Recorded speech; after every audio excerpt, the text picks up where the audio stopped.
Fire, let's do some more on our brain project. You know the other day when you said you felt frightened by the loud noises in the thunderstorm? Well, what part of our brain looks after emotion? The body, brainstem, and limbic area all work together to create emotion. What else happens in the limbic area?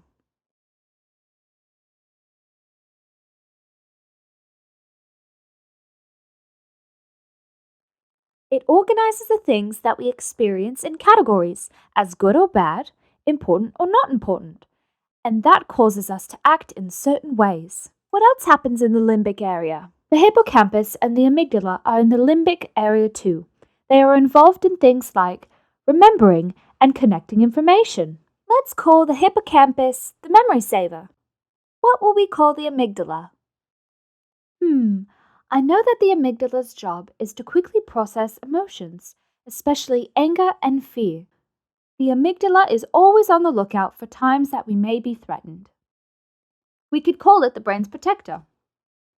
When the amygdala senses danger, it can completely take over. That's what allows us to sometimes act before we think. Acting before we think. That isn't such a great thing though, is it? Not usually, but if we are in real danger, then it is helpful.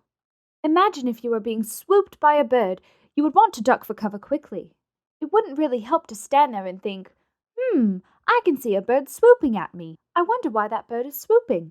Maybe there are chicks up there in the nest. It could hurt if that bird pecks at my head. I'm frightened now. I wonder how I could solve this problem. I see what you mean. By the time I thought about all that, it would be too late and I could have been hurt. So reacting quickly in that situation would have been helpful. But sometimes the amygdala can trigger a false alarm.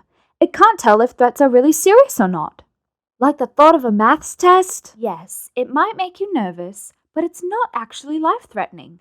It's times like that where we want to be in control and have strategies to help us think before we act. I'd love to learn about some of those strategies. Shall we go together?